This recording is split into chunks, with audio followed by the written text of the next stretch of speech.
Yo les gars, c'est Diego, j'espère que vous allez bien. On se retrouve pour la première vidéo de cette chaîne YouTube les gars. Nouvelle vidéo, donc première vidéo carrément, où je vais tellement aller vous dire mon mercato idéal pour le Paris Saint-Germain 2024-2025. J'espère que le mercato vous plaira et que vous serez d'accord les gars avec moi. N'hésitez pas à me donner un commentaire les gars, si vous kiffez ce genre de vidéo les gars, car je compte en faire d'autres avec le Barça, avec le Bayern, avec City, bref avec plein d'autres équipes les frérots. Dans cette chaîne on va parler uniquement, enfin pas uniquement mais quasiment que de football. Donc les gars, n'hésitez pas à lâcher votre pouce bleu, à vous abonner avec la cloche des notifications. Faites un des deux ou les deux, ça sera encore mieux. Les gars, on est parti pour la vidéo. Donc voici les gars un petit peu l'overlay que je vous ai préparé pour cette vidéo. Donc vous voyez les gars, je pars sur un 4-3-3 avec un MDC. Donc comme la saison passée, Enrique on a vu qu'il aime quand même beaucoup jouer en 4-3-3. On l'a vu en 4-2-4, c'était pas très bien. En 4-2-3-1, c'était pas non plus incroyable. Mais en 4-3 les gars, ça marche beaucoup. Les gars, on va pouvoir directement commencer les gars par le poste de gardien de but. Et au poste de gardien de but, j'ai décidé de faire encore une fois confiance à Didio. Alors oui, c'est vrai que Donnarumma les gars a quand même beaucoup de difficultés sur les corners, sur le jeu au pied. Mais les gars, pour moi Didio est l'un, voire le meilleur goal actuellement sur sa ligne. Il se couche super vite sur sa ligne. Même on avait vu au trophée UNFP, ils ont dit que les gars c'était quasiment impossible de se coucher aussi vite avec la taille que fait Donnarumma, et il arrive très bien à le faire. Donc pour moi, je décide de encore une fois faire confiance à Didio qui a fait une bonne saison en Ligue 1, mais quand on l'a vu contre Dortmund, sur les centres c'est quand même très compliqué. Le but qu'on prend contre Hummels, c'est un petit peu de sa faute et de la faute de Marquinhos, on en reparlera un petit peu plus tard dans la vidéo. Mais on a vu Didio les gars doit sortir les gars, tout simplement sur sur les 5m50. Alors oui, il y a des goals qui ont un petit peu peur de sortir au point de penalty, mais les gars, là t'es au 5m50, tu dois sortir, tu dois prendre la responsabilité d'aller boxer la balle, d'aller la capter, mais tu dois dégager le danger, parce que là c'est pas normal. En plus, Hummels est tout seul, Beraldo est un petit peu à la ramasse, je crois que c'était Beraldo, et tu dois sortir sur Hummels. Bref, on en reparlera après. J'ai également mis Safonov, qui est une nouvelle recrue du PSG. Alors je l'ai pas mis dans les arrivées parce que bon, c'est déjà officiel, alors il est arrivé. Mais Safonov que je mets derrière Didio, et je mets Erano Tenias en troisième gardien. Alors apparemment, j'avais vu ça un petit peu sur ActuFoot les gars, donc n'hésitez pas d'ailleurs les gars à aller me follow sur Twitter les gars, c'est 100% PSG. Je vous mets toute l'actualité du PSG. Donc n'hésitez pas à aller voir les gars. Donc Safonov, Tenias et Donnarumma, tout le monde jouera apparemment en début de saison. Il n'y aura pas de hiérarchie en début de saison. Luis Enrique, donc si j'ai bien compris, veut voir quel est le gardien pour lequel il aura le plus de confiance. C'est-à-dire que si Donnarumma fait par exemple des mauvaises relances au pied, fait pas des très bons matchs en termes d'aller par exemple prendre des ballons sur les corners, sur les coups francs, voilà, des performances un petit peu en dessous qu'il attend, alors que par exemple qu'un Safonov ou un Tenias font des trucs vraiment qu'attend Luis Enrique, Donnarumma ne sera plus le titulaire. Si j'ai bien compris. Alors après voilà, peut-être qu'il pourra essayer de relancer un petit peu Didio, voir si après voilà il s'est un petit peu amélioré. Mais pour moi, Didio les gars, il doit être titulaire l'année prochaine, parce que Safonov les gars, donc de ce qu'on voit apparemment ses coéquipiers en Russie, parce qu'ils viennent de Russie, disent que ça peut être l'un des meilleurs goals, enfin c'est le meilleur goal de la Russie, et qu'il pourrait prendre une place au PSG. On verra bien ce que donnera Safonov, mais pour l'instant je décide de faire confiance à Didio. Au poste de défenseur droit, et on a déjà deux recrues et un départ, vous allez le comprendre après. Donc bien sûr les gars, je reste sur l'idée de mettre Hakimi titulaire. Hakimi qui est un excellent joueur, hein. Hakimi qui a encore montré cette saison qui pouvait vraiment être monstrueux. Hakimi qui est très fort pour monter et pour descendre, donc en termes offensifs et en termes défensifs. Et les gars, vous allez vite comprendre pourquoi en termes d'arrivée, les gars, je suis désolé les gars, j'ai oublié de mettre Santos les gars, je suis désolé, mais ouais, on va dire qu'il est à peu près à 10 millions. J'ai complètement oublié de mettre Santos, les gars, je suis désolé. Donc Frimpong, je l'achète les gars à 40 millions. Et pourquoi je prends Frimpong? Alors déjà que j'ai vu les gars sur ActuFoot, je vous ai même mis sur mon compte que le PSG était sur Frimpong. Alors pourquoi je prends Frimpong? Parce que Frimpong a une clause libératoire de 40 millions. C'est pour ça peut-être qu'il y en a qui vont se dire: non mais Diego, t'es sérieux, tu mets quand même Frimpong à 40 millions alors qu'il en vaut beaucoup plus. Mais sauf qu'il a une clause libératoire à 40 millions. On a quand même vu beaucoup de clubs européens qui étaient dessus, comme je crois City, United, je crois, j'ai prévu, je ne sais plus. Mais pour moi, Frimpong doit venir au PSG. Alors pourquoi je le fais venir alors qu'il y a Hakimi? Les gars, je ne mets pas Frimpong en double d'Hakimi, ou je ne mets pas Hakimi en double de Frimpong. Tu peux pas te permettre d'avoir deux joueurs d'un talent comme ça sur le banc. Donc pour moi, Frimpong, je l'achète et je le prête jusqu'à ce que Hakimi parte du PSG. Parce que tu prends Frimpong pour 40 millions. Frimpong est le futur de... C'est le... En gros, tu prépares le futur, quoi. Tu prépares un départ à Hakimi. En gros, ce que je veux... Moi, ce que les gars, je veux vous dire, c'est-à-dire que en gros, tu prends Frimpong pour 40 millions. Hakimi va peut-être partir pour des sous libres, mais au moins, t'auras préparé ton futur. Et t'auras Frimpong. Et pour moi, Frimpong, je le prête à un grand club. Je le prête à un City, à un Chelsea, à un United, à un Real Madrid, je ne sais pas, à un Juventus. Bref, les gars, je le prête dans un grand club, un top club, où là, il peut vraiment être titulaire. Parce que bon, si tu le prêtes, voilà, si tu vas le prêter si tu vas le prêter par exemple, à Leipzig, bon, il pourrait être bien, mais Frimpong, avec la saison qu'il a fait, peut-être qu'il vise plus haut. Donc pour moi, Frimpong, tu le prêtes jusqu'à ce qu'Hakimi parte. Donc les gars, vous allez me dire: ouais, mais si Hakimi reste encore 2 ans, et bah tu le reprêtes. Tu le reprêtes ou tu le prêtes 2 ans, alors, je ne sais pas. Mais bon, pas 2 ans, je pense pas, dans un même club, mais tu le prêtes, et tu le reprêtes si Hakimi reste encore. Ou alors tu peux vendre Hakimi l'été prochain. Hakimi, je crois qu'il a un contrat jusqu'en 2025, donc je crois que c'est sa dernière année. Soit tu vends Hakimi cet été, soit tu prends Frimpong et tu le mets en prêt. Pour moi, les gars, c'est ce qu'il faut faire. Voilà. Et Thiago Santos qui a prouvé qu'il avait la capacité de rejoindre le Paris Saint-Germain. Thiago Santos qui fait une saison exceptionnelle avec le LOSC. Il a même été dans la Team of the Seasons sur S24 de Ligue 1. Donc en gros, le meilleur défenseur droit de la saison dans la Ligue 1. Bon, je pense que ça aurait été Hakimi, mais il a des problèmes avec la justice. Donc je crois que FC24 ne peut pas se permettre de le mettre en quart spécial. Mais Thiago Santos a prouvé qu'il pouvait rejoindre une grande équipe comme le Paris Saint-Germain. Et pour moi, s'il vient, c'est genre pour 15 millions. Alors j'ai oublié de le mettre, les gars, je suis désolé. Mais pour moi, c'est pour 15 millions. Pour moi, s'il vient, c'est pour 15 millions. Donc voilà. Et en départ, j'avais Mukiele. Alors Mukiele, j'aurais bien voulu le garder. Mukiele qui est polyvalent, qui peut jouer DG, il peut jouer défenseur droit, donc défenseur gauche, défenseur droit. Et il peut même jouer dans l'axe.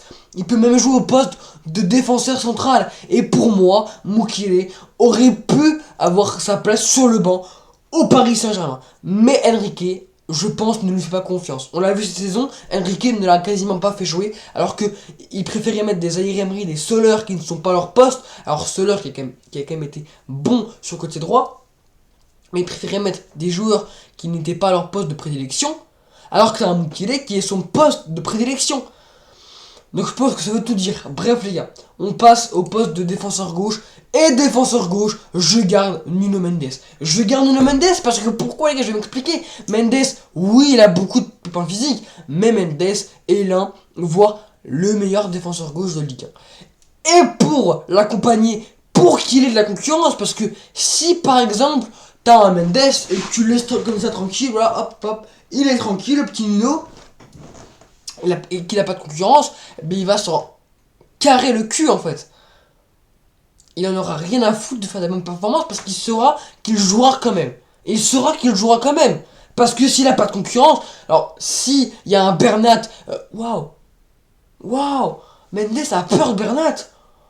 Excuse-nous. Donc pour moi, je prends Bradley Loco. Bradley Loco qui a fait une saison exceptionnelle, qui a aussi lui été dans la Team of the Seasons de Ligue 1. Après, le gars qui a fait une excellente saison avec le Stade Brestois. Et les gars, il a réussi à se qualifier en Ligue des Champions avec Brest. On ne parle pas de Monaco, de Lille, de Lyon. On parle de Brest. Brest qui de base est limite en train de jouer le maintien. ils sont qualifiés pour la prochaine Ligue des Champions. Alors c'était ça le problème. Est-ce que Bradley Leco voudra rejoindre le Paris Saint-Germain? Et pourquoi pas, il pourrait peut-être préférer rester à Brest pour jouer la Ligue des Champions avec son club. On ne sait pas. On ne sait pas ce qu'il fera, mais pour moi, tu dois positionner sur Bradley Leco et tu dois le prendre pour 15 millions d'euros. Et en vente, je fais partir Juan Bernat. Juan Bernat qui doit partir parce que Bernat, il a donné de loyaux services au club. Merci Juanito, je t'en remercie. Je t'en remercie. Mais il faut que tu partes. Faut que tu partes. C'est plus possible. Bernat, il reste au club en prêt. Il prend un salaire. On le prête. Quand il revient, il reste, il prend son salaire, il ne joue pas. Donc maintenant les joueurs comme ça, il faut les vendre. Et pour moi, Bernat, je le vends pour 7 millions d'euros. Alors on peut le vendre à Benfica, on peut le vendre à, pourquoi pas, un Atlético Madrid, on peut le vendre à un Girona, à un Retafe, à, je sais pas moi, à un Bologne, on peut le vendre partout. On peut le vendre partout. Parce que un joueur comme ça, il peut intéresser des clubs qui vont jouer la Coupe d'Europe. Donc pour moi, Bernat, tu le vends à 7 millions. Voilà, c'est un petit peu un cadeau pour les autres clubs. Ensuite, les frérots, on passe à la défense centrale. Et en défense centrale, je garde Marquinhos. Pourquoi je garde Marquinhos? Alors oui, il y en a, ils vont dire tu gardes Marquinhos avec la boulette qu'il a fait contre Dortmund. Les gars, si Marquinhos fait une mauvaise passe, donc c'est qu'il est sous pression, mais ce but, on ne peut pas le prendre. Parce que si Donnarumma sort correctement, il n'y a pas but. Bon, si après, voilà, si par exemple il y a Sabitzer qui met une grosse. Mais on ne prend pas sur le corner le but. Donc, oui, c'est la faute de Marquinhos, mais c'est la faute de Didio aussi. Parce que si Didio, les gars, sort sur le corner, il n'y a pas but. Bon, il y a peut-être pénalty qui se rate, mais il y a eu peu de chances qu'il se rate. Donc, c'est. Voilà. C'est du 50-50. Donc, pour moi, Marquinhos, je décide de lui faire confiance. Et j'achète, les gars, pardon. Encore une fois, une recrue de Ligue 1, une fois de plus. Je vais chercher un talent de Ligue 1. Je ne laisse pas passer Lenny Yoro. Alors oui les gars, il y a Manchester United, les gars, qui s'est lancé dans la course pour Lenny Yoro. Il y avait le Real, mais je crois qu'ils se sont retirés parce que Yoro veut du temps de jeu. Et il sait qu'à United ou au PSG, il aurait du temps de jeu avec le départ de Raphaël Varane. Voilà, il sait que maintenant il aurait du temps de jeu à United. Et pour moi les gars, je vais le chercher pour 65 millions d'euros. Pourquoi 65? Parce que les gars, il a fait une top saison avec Lille, il est jeune, donc on le sait dans le foot, plus t'es jeune, plus tu coûtes cher, plus t'es fort, plus tu coûtes cher. Et voilà, Yoro les gars, c'est un défenseur exceptionnel. Il a fait une saison impériale avec Lille, il a réussi à qualifier je crois le LOSC en Europa League il me semble. Ouais, Europa League il me semble, donc, ou LDC je ne sais plus. Mais il a fait une saison monstrueuse. Et en doublure, je mets Skriniar, Beraldo, Kimpembe, Hernandez. En doublure de Yoro et Marquinhos. Alors pour moi, Hernandez pourrait potentiellement prétendre à une place de titulaire à son retour par rapport à Yoro. Mais les gars, il va être blessé jusqu'en janvier. Je crois que Kimpembe revient en septembre. Donc bon, et les gars, en départ, je fais partir Danilo. Alors Danilo les gars, ça a été un soldat. Merci pour tout ce que t'as fait Danilo. Mais Danilo doit quitter le Paris Saint-Germain. Alors pourquoi il doit quitter le Paris Saint-Germain les gars? C'est très simple. Parce que pour moi, alors si j'aurais le choix entre Skriniar et Danilo, je fais partir Skriniar tous les jours. Skriniar qui a fait une saison ignoble en termes de défense. Les gars, Skriniar il défend en reculant. Donc à partir de ce moment-là, voilà quoi. Tu t'attends pas trop à grand chose. Alors vous allez me dire, ouais, peut-être Van Dijk à l'époque et tout qui disait comme ça, mais Van Dijk, au bout d'un moment, il mettait le pied. Il défendait en reculant, mais il mettait le pied. Et il s'est pas fait dribbler pendant, je crois, 3-4 ans. Donc Van Dijk, il défendait peut-être en reculant, ou je sais plus, Varane, je sais pas quoi, mais il mettait le pied. Skriniar, il défend en reculant, mais il met pas le pied. Limite, le défenseur peut l'envoyer dans son propre but. Donc bon, Skriniar je le garde parce que il est nouveau. Et Danilo sera plus facile à faire partir qu'un Skriniar. Enfin, vous voyez ce que je veux dire quoi. Danilo est arrivé il y a quand même 3 ans à peu près je crois. 3 ou 4 ans. Donc bon. Skriniar pour moi aura plus de chances à rester Danilo et Beraldo, je le garde quoi. Je le garde. Donc vous avez un petit peu compris le délire. Hein. En début de saison jusqu'à septembre, ce sera Skriniar, Beraldo, les doublures de Euro et de Marquinhos. Voilà, tout dans le tour de Presco. Presco que je garde, mais Presco, comme vous avez vu les gars, si vous êtes abonné à mon Twitter, Presco n'est plus intransférable. C'est-à-dire que s'il y a une bonne offre pour Kimpembe quittera le Paris Saint-Germain. Pour moi, on ne doit pas s'en séparer. On doit encore attendre une saison. Et s'il se répète, là c'est ciao. Là c'est ciao. Et même si c'est pas une grosse offre, là Kimpembe, on devrait s'en séparer. Mais pour moi, on doit encore attendre une saison. Donc voilà. Ensuite, les gars, on passe au MDC. Donc, les gars, il n'y a plus le joueur inconnu en milieu central de gauche. Mais bon, c'est pas grave. Bruno Guimaraes. Bruno Guimaraes, les gars, que je prends pour 100 millions d'euros. 100 millions d'euros, c'est son prix. Il les vaut. Il les vaut, Guimaraes. Donc, 100 millions d'euros. Et pour moi, c'est le joueur parfait. C'est le joueur parfait. Les gars, Guimaraes, on se rend pas compte à quel point ce mec-là est fort. On se rend pas compte à quel point ce mec-là est trop fort. Et en doublure, je mets Gabriel Moscardo. Alors Moscardo qu'on a recruté en hiver, mais qu'on a préféré faire venir cet été. Parce qu'en hiver, il s'est pété, il s'est blessé. Donc on s'est dit, tu sais quoi, tu vas rester dans ton club au Brésil et tu viendras au Paris Saint-Germain en été. On avait déjà fait ça avec Beraldo. Donc Beraldo qu'on avait acheté cet hiver, qui est venu cet hiver. Mais Moscardo qu'on va faire venir cet été. Donc Moscardo qui peut être une bonne doublure pour Guimaraes, deux Brésiliens en plus. Donc pour moi, Moscardo a sa place de doublure. Et en départ, je fais partir Manuel Ugarte avec un prêt option d'achat. Alors pour moi, Ugarte serait un très bon joueur à la Juve, à Bologne, à Rome. Pourquoi pas un club en Serie A, pas en PL, pas en Liga, en Serie A. Je ne vois pas en Bundes non plus, donc pour moi, ça sera en Serie A. En Serie A, tu le prêtes avec option d'achat, et si tu en option d'achat, tu mets combien? Tu mets 50 millions d'euros. Je pense pour Ugarte. Donc tu peux quand même récupérer un petit 50 millions d'euros pour Manu Ugarte. Ugarte qui a quand même fait une bonne saison quand il jouait, mais il est passé au troisième rang en fait, les gars. Il y avait qui? Il y avait Vitinha en MDC, après t'avais Ruiz, et t'avais après Ugarte, limite. Donc bon. Voilà. Moi, les gars, je prends Guimaraes et Moscardo. Ensuite, les gars, le milieu central gauche, je prends Vitinha. Enfin, je laisse Vitinha. Et je mets Fabien Ruiz en doublure. Alors, il y en a qui vont peut-être pas être d'accord. Pourquoi Ruiz? Parce que Ruiz, les gars, je l'aime bien. Bon, la première fois qu'il arrive au PSG, je l'aimais pas. Je vous mens pas. Après, les gars, c'était sous Galtier. Mais depuis qu'il est avec Luis Enrique, qu'il le connaissait en sélection, et ben Ruiz revit, les gars, au PSG. Ruiz revit. Le match retour contre le Barça, les gars, Ruiz est trop fort. Le match, la finale de Coupe de France contre Lyon, Ruiz, les gars, revit sous Luis Enrique. Et ça me fait plaisir de voir un Fabien aussi épanoui sous Luis Enrique. Et en départ, les gars, je vends Renato pour 10 millions et Carlos Soler pour 15 millions. Soler, les gars, voilà, il n'a pas sa place au PSG. Alors quand il est arrivé, les gars, il était tout heureux. Un prodige de Valence comme ça qui vient au PSG. Waouh, truc de baiser, voilà, il était trop fort à la Valence. Pour moi, il doit retourner à Valence. Je crois que même Valence avait fait une offre pour Soler, il me semble. Bon, ça ne me regarde pas. Mais pour moi, je le vends pour 15 millions parce que Soler, les gars, n'a pas sa place au PSG. Alors oui, il a mis un top but. Je crois que c'était contre Metz, il me semble. Il a mis un top but. Mais les gars, c'est pas parce qu'il met un top but qu'il est fort.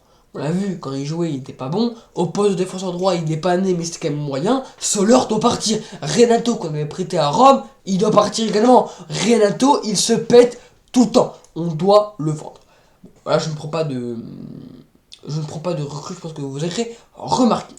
Au poste de milieu central droit, je prends Bernardo Silva. Et il y en a, ils vont pas être d'accord parce que ils disent ouais, tu mets Warren sur le banc, t'as un mal. Warren, les gars. Je ne comprends pas comment un mec comme Warren qui a 18 ans est titulaire. Parce que oui, il est monstrueux, mais il a que 18 ans. Tu peux pas le faire jouer toute la saison. Tu vas finir par le cramer. Et ça, les gars, faut qu'on comprenne. On va finir par le cramer, Warren. Donc pour moi, il doit aller sur le banc au moins une saison. Il doit aller sur le banc au moins une saison. Après, tu fais tourner avec un Bernardo. Un Bernardo qui a quand même 30 ans. Moi, je le fais venir pour 57 millions d'euros. Il y en a, ils vont dire, ouais, mais tu fais venir un Bernardo, il a quand même 30. Les gars, 30 ans, c'est l'apogée. T'es à ton prime, les gars. T'es à ton prime à 30 ans. Donc, Bernardo qui est très très bon avec Manchester, les gars. Avec Manchester City. City qui est l'une, voire. Non, pas la meilleure, mais les gars, la deuxième meilleure équipe du monde actuellement. Il est titulaire avec City. Qu'est-ce qu'il vous faut de plus pour pas qu'il vienne au PSG? Les gars, on dit ouais, il va aller à Barcelone. Non, les gars, il ira pas à Barcelone. Du moins, Barcelone n'a pas de sous. Ils vont font croire, on va plein de trucs. Ah, Félix va rester, Cancelo va rester, Silva va venir, on va acheter Simons pour je sais pas combien. Ils ont pas de sous, les gars. Ils n'ont pas de sous. Et c'est même quoi à chaque fois. Mes supporters barcelonais, les gars. Les Barcelonais, à chaque fois, ils croient. Oh, Neymar va revenir, il veut revenir. Le Barça est d'accord. Et à chaque fois, on vous dit quoi?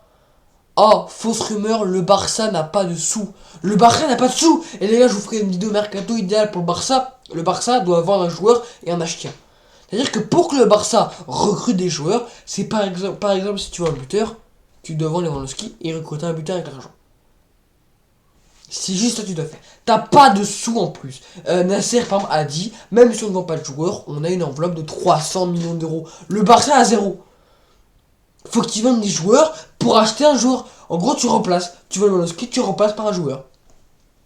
Par exemple. Donc nous, les gars, on laisse la possibilité d'avoir 300 millions, mais le Barça n'a pas assez de sous pour s'acheter Bernardo. Voilà. Si soit ils vendent De Jong, ils prennent Bernardo. Ils vendent Pedri, ils prennent Bernardo. Ils vendent Gavi, ils prennent Bernardo. Mais c'est tout. Voilà.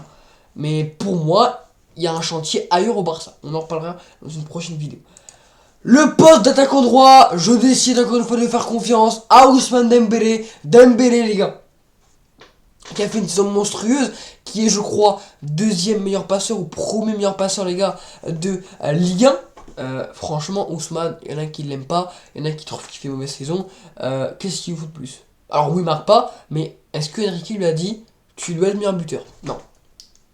Moi, en tout cas, je l'ai pas vu. En tout cas, les gars, je l'ai pas vu. Pour moi, Dembélé, c'est un joueur qui fait des passes. C'est pas un joueur qui marque, c'est un joueur qui fait des passes. Et vous verrez la saison prochaine, il marquera beaucoup plus de buts. Parce que maintenant, il a compris comment mettre des buts en Ligue 1. Voilà. Moi, je dis quoi, les gars? Moi, je dis vive Ousmane. Les rageux seront pas d'accord avec moi. Mais bon, c'est comme ça. Les frérots et... Ah oui, les gars, je l'ai pas dit. En départ, je prête Lee Kang-in, mais sans option d'achat. En doublure, je décide de garder Kolo Muani et Marco Asensio. Kolo, il nous montre encore une fois, il nous l'a montré contre le Luxembourg, il va nous le montrer ce soir, j'espère, contre le Canada. Les gars, je tourne la vidéo le dimanche, le jour même où elle sortira. Les gars, je vous le dis, Kolo en équipe de France, il est épanoui, il est trop fort en équipe de France. Il est trop fort. Parce qu'à Paris, il avait la pression. Et il l'a dit qu'il avait la pression. Mais vous verrez, les gars, la deuxième saison, je pense, sera bien meilleure pour Kolo. Mais pour moi, Kolo n'est pas un numéro 9. Kolo est un ailier. Et de préférence, un ailier droit. On a vu, les gars, à aucun moment, il a joué buteur avec l'équipe de France depuis le début de la saison. Il joue tout le temps maintenant à droite, les gars. Il te met une Dembélé sur le banc de l'équipe de France, les frères. Kolo est trop fort en EDF. Mais voilà. Et Asensio, pareil, les gars, je le garde parce que Asensio a un petit peu ce truc de polyvalence. Il peut jouer au terrain, il peut jouer avant-centre, il peut jouer à droite, il pourrait peut-être dépanner, attaquant gauche, il peut jouer partout. Lui, c'est hashtag pivot gang. Il peut jouer partout. Il peut jouer partout. Donc voilà. Et là, voilà, les gars, la fin du mercato. Donc, Ramos et Coman. Donc, la fin de l'attaque. Pourquoi Coman? Parce que le Bayern veut s'en séparer. J'avais pensé à Rodrigo, mais on dépassait beaucoup trop le budget. Là, on a 327 millions. Moi, ça me va. 327 millions, ça me va. Coman, je le prends pour 50 millions. Coman qui connaît bien le club, formé au Paris Saint-Germain. Et pourquoi pas faire un retour d'un ancien joueur du PSG. Coman qui, pour moi, peut montrer des très bonnes choses. Et on serait quasiment, comme l'année passée, sur une attaque 100% française. À part Gonzalo Ramos qui est portugais. Si ce serait une attaque 100% française. Et les gars, pour moi, je trouve que cette équipe, on a bien pallié. On a bien pallié. Non, ça se dit pas ça. Bref, on a bien remplacé le départ de Kylian Mbappé. Pour moi, on a bien réussi. Si le PSG fait ça, ils auraient bien réussi. Il n'y a pas non plus énormément de recrues. Safonov, 1. Santos, 2. Frimpong, 3. Euro, 4. Loco, 5. Guimaraes, 6, 7, 8. Il y a 8 recrues. 8 recrues. Et Enrique a dit qu'il fallait 2 minimum recrues à chaque poste. Enfin, à chaque ligne, quoi. Alors, 2 en défense, 2 milieu de terrain et 2 en attaque. En attaque, il n'y en a qu'une. Je vous l'accorde. Mais vous verrez après qu'il y en a une deuxième. Vous verrez après, les gars, je vous les mets en bonus. Donc, Coman, il y a qui peut être très très bon sur le côté gauche. Très rapide, très percutant. Pas comme Mbappé qui nous a montré cette saison. Il pourrait percuter. Ramos, je lui fais confiance. Il a montré des très très très bonnes choses. Ramos a montré des très bonnes choses. Il y en a qui l'aiment plus par rapport à son match contre Dortmund. C'est vrai que je l'avais un petit peu d'arrêter qu'il a fait. Mais il joue pas. Il joue pas. Il ne joue pas. Comment tu veux qu'il joue dans le match? Il ne joue pas. Il joue pas. Donc là, pour moi, il doit titulariser Gonzalo Ramos la saison prochaine. Et par quoi là, en doublure, bien sûr. Et le petit bonus, les gars, c'est Désiré Doué à 40 millions d'euros. Désiré Doué qui peut jouer attaquant gauche et milieu de terrain. Donc voilà. Donc les gars, si on fait ça, on a minimum 2 recrues à chaque ligne. On en a même 4. On en a même 4 en défense. On a Frimpong, donc on va reprêter. On a Santos, on a Euro et on a Bradley Loco. Donc ça fait 4. Au milieu de terrain, on en a 3, les gars. On en a 3. Même 4 qui vont être qui va venir. Donc on a Moscardo, Guimaraes, Doué et Bernardo. Donc ça fait 4 également. Et devant, on en a 2 avec Doué et Coman. Donc, que voulez-vous de plus? Pour moi, les gars, cette équipe du PSG, elle me fait rêver. Et si Paris fait ça, pour moi, on a une chance de remporter la Ligue des Champions. Alors oui, les gars, c'est tout pareil avec tout, le PSG. Hein. Mais les gars, là, l'équipe, elle est parfaite. Il n'y a que des joueurs compatibles avec Enrique. Vous voyez, Coman, c'est un petit peu ce joueur qui était Mbappé il y a 2-3 ans. Un joueur qui dribble, qui percute. C'est un joueur un peu comme Barcola également. Il percute, il sait dribbler. Voilà, il descend un petit peu, récupérer des ballons. Donc pour moi, les gars, cette équipe du PSG me fait rêver. Et les frérots, dites-moi dans les commentaires, les gars, ce que vous avez pensé de mon mercato. Moi, les gars, je le trouve juste exceptionnel. On n'a pas non plus beaucoup dépassé. Parce que, les gars, si on retourne, les gars, sur les sous, bah, on a juste dépensé 5 millions de plus. En gros, on a dépensé 5 millions. Parce qu'on avait un nombre de 300 millions sur les ventes, on vend 62 millions, plus 3 joueurs pardon, qui sont prêtés, Frimpong, Ugarte, en plus d'achat, en plus Ugarte et Kanginli. Donc franchement, ce parcours du PSG me fait rêver. Donc les frérots, si la vidéo vous a plu, les gars, n'hésitez pas à me le dire dans les commentaires, les frérots. Les gars, bombardez la barre de pouce bleu, les gars. Abonnez-vous, les gars, ça ferait extrêmement plaisir, les gars. On se retrouve, les gars, pour une prochaine vidéo. Tous les refs.